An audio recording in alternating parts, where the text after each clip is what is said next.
welcome to this week's edition of the Collection Comic of the Week.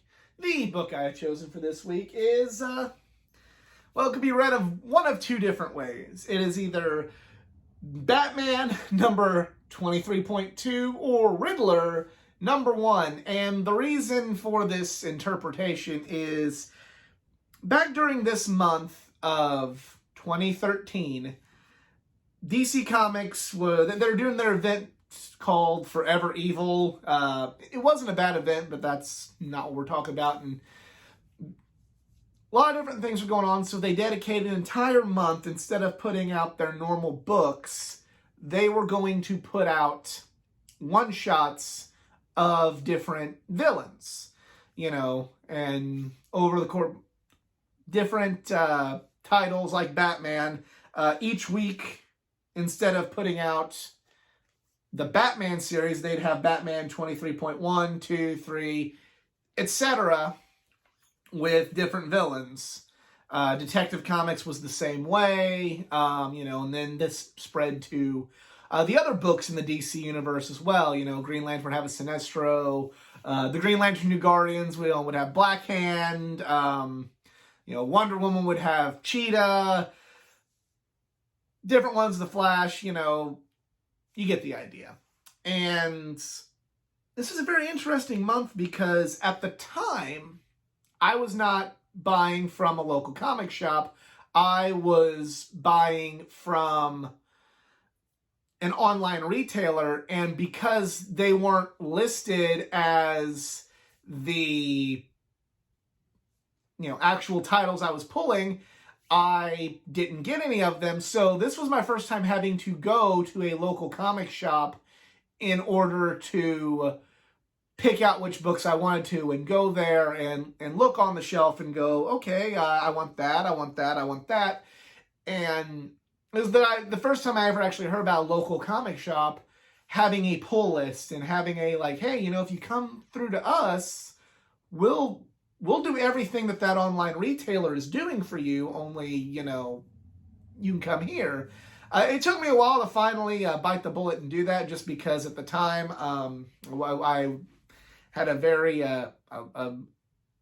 little more of a tighter budget, and worked a different job and didn't always have the time to go to the comic shop. So I just said, I'll pay the shipping and do things that way. But if it wasn't for this series of books, I wouldn't have known that it would have been possible to have a pull list. And, that's something that if you have a local comic shop, I encourage everybody to do if they want to read new books before they go online, to please start there. And, So after all that, let's take a look.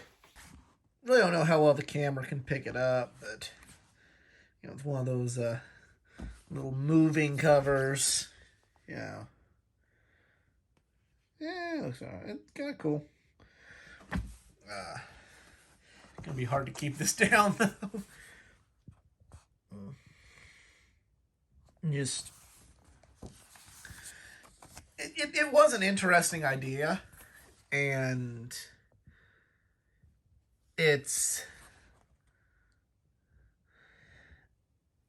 I don't mind this kind of style of storytelling, and maybe as a one and done, or even an entire series, maybe a mini series. Probably wouldn't. This is very hard, guys. You have to bear with me. I don't want to mess up the cover, but it's kind of hard to keep it pushed down like other comics I've get back here, reviewed here on Collection Comic of the Week. So I apologize, but it's just kind of don't want to mess up the book too much. But they were all one shots, and they were all told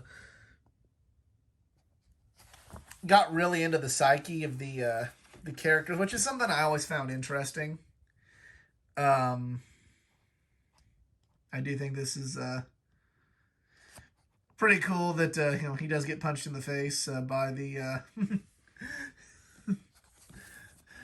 by the girl there, and then rather than the cops, I just thought that was kind of a cool little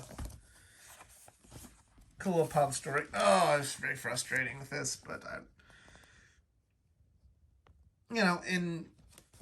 I always, especially the Batman villains, that's something that always intrigued me, was just the psychology of all of his villains. And, an interesting character like Nigma, Joker, Two-Face, Ra's al Ghul, Poison Ivy, Harley Quinn, all of them are just very...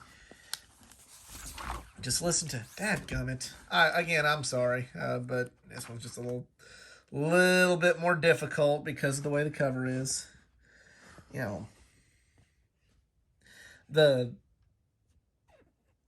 The diversity and, the different personalities and, like I said, just the psychology, the mind of all these different villains is what makes Batman have, without question, at least in my opinion, the best rogues gallery in comics. And I wanted to show you the art, but I, didn't want to show too much just because, I know they have this in trade form, and if you can find a copy of it, it's a fun read, and everybody should check out Riddler #1.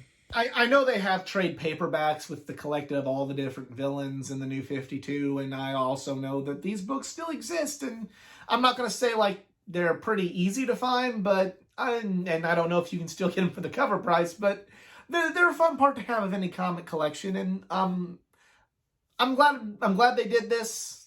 I'm glad that I acquired this book the way I did, and it led to some good things. So who'd have thought the villains would be doing good in the world? Do you also own that book or any other books from the DC Villains Month? Let me know in the comment section below. If you enjoyed this video, please give it a like, share, subscribe for more content, not just from the world of comic books, but from the world of pro wrestling, gaming, anime, and all things geek culture. Follow me on my social media pages, facebook.com/athleticgeek89, Twitter @athletic_geek89, Instagram @athleticgeek89, and if you'd like to help this channel out financially, I am on Patreon, patreon.com/athleticgeek89. Other than that, I'm out. Y'all be cool. Later.